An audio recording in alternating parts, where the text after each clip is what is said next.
ungatolea kopasi nerufaro rwese asindire yangu Jesu anogara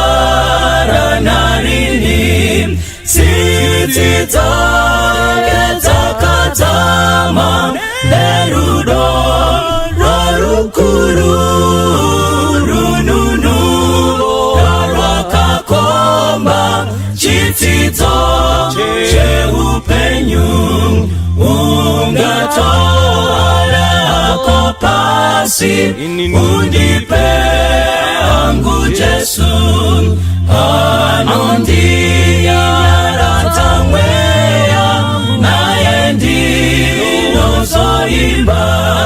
sititagezakatama nerudo rorukuru rununu rwakakomba chitito cheupenyu ungatolea kopasi undipe yangu Jesu ndione kufara kwake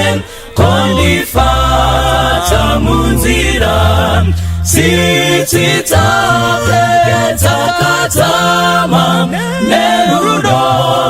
rorukuru rununu rwakakomba chitito cheupenyu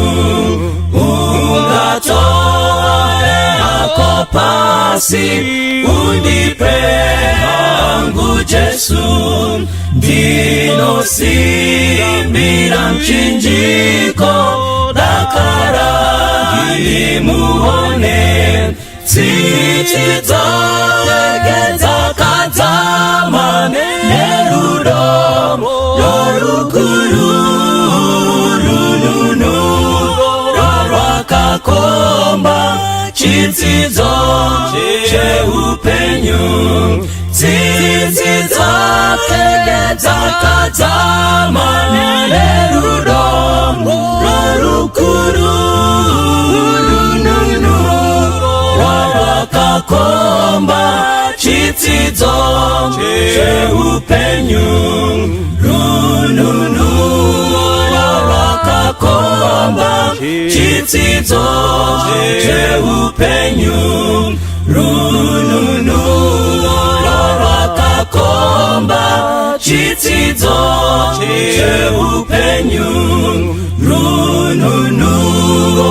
rwakakomba chitito cheupenyu